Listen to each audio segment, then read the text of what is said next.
So you want to become smart. In most of the world, you're told that it takes 12 years of school, plus 4 years of college, plus 6 years of graduate school to become smart. But what you actually become is homeless. That's not even a joke. But on the bright side, when you make a Reddit post about how you can't get a job, you can do it in perfect English. If you haven't guessed by the title, becoming smart is actually very easy. Even if you think your genetics make you dumb, if you compare yourself to every other animal, you're actually pretty overpowered. When people like you and me say we want to get smarter, it means a bunch of things. We want to learn useful skills, ideally skills that make money. We want to be good at solving problems, hopefully for money. We want to get better grades and learn difficult subjects to make more money, and also to flex on people. And lastly, we want to sound smart in conversation, just enough so people respect you, but not too much to the point where people think you're a nerd. The problem is, most advice on the internet is so vague and philosophical that even if it works, the only people who could actually follow it are Oprah and Socrates. And if you instead look for specific advice that you can actually try right now, this is what you get. Eat blueberries cause they're brain food. Drink black coffee. Exercise. Sleep more. Take IQ tests. Listen to classical music. These things sound good, but at some point you have to, actually learn stuff. Besides, even in the past, there have been some geniuses who've spent the whole day sitting at a desk, getting 2 to 4 hours of sleep a day. So what can you actually do to get smarter that's not just the same 6 brain hacks from a Facebook post copied and pasted from a WikiHow article inspired by a quote spray painted on a New York subway wall? The main thing you need to do is read. What kind of reading? It depends. Fiction is good for learning to read faster, and it gives you a better vocabulary. Also, if you read a lot of dialogue, it makes you feel like you have friends. But most people go straight for nonfiction, which indeed is the key to being able to casually drop interesting knowledge in conversations. For example, just by reading this book, you can come off to anyone in conversation as someone who knows history. The key is to not be obnoxious about it.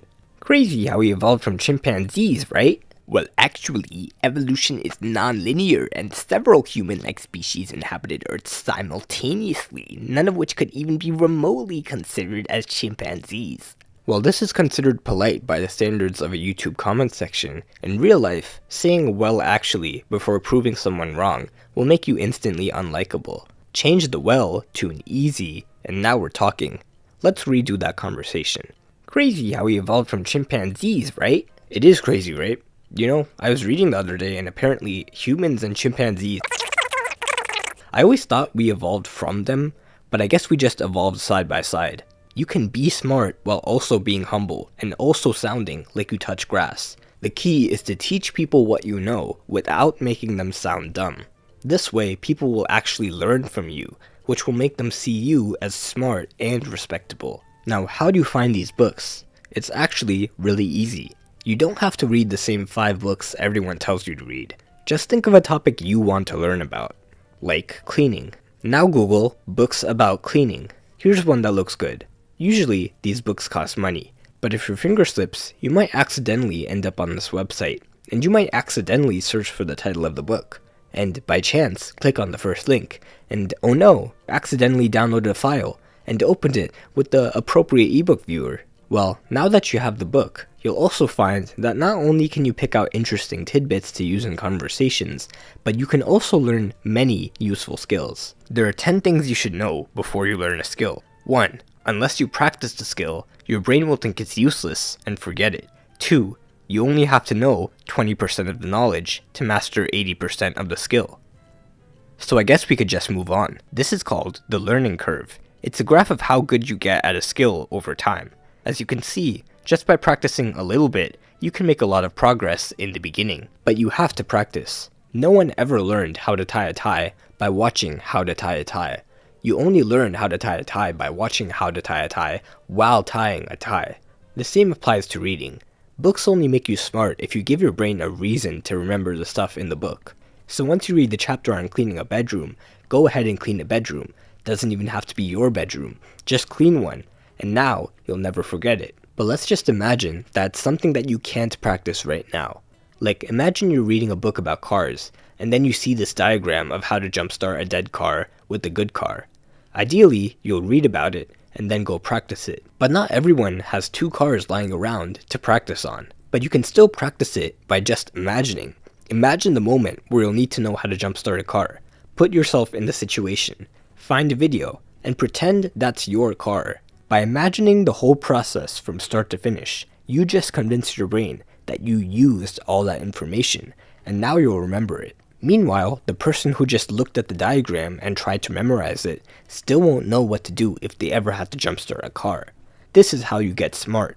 Use everything you learn, and if you can't, imagine yourself in the moment where it'll be useful. This is basically how the entire school system works. You learn a piece of information, and because it'll be like 15 years before you actually use it, your teacher creates an imaginary situation where that information is useful. That is, a test. An exam that has questions on that exact piece of information, and if you get it wrong, you fail.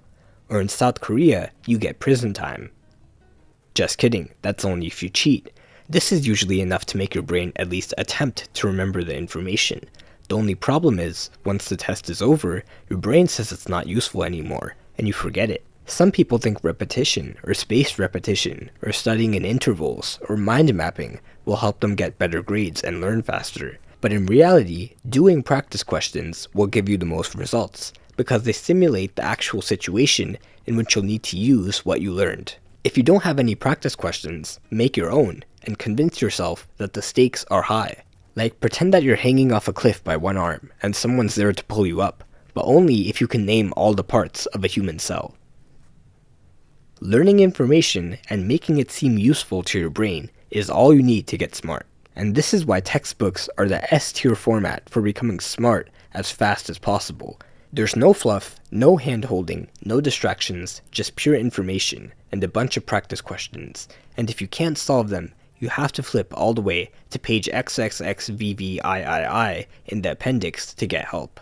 Textbooks aren't for the casual learner, because it's not as fun as watching a YouTube video on the topic and forgetting it all an hour later. But if you're ever up to the challenge, there is a website you might accidentally end up on, where you could accidentally download free textbooks on any subject you want.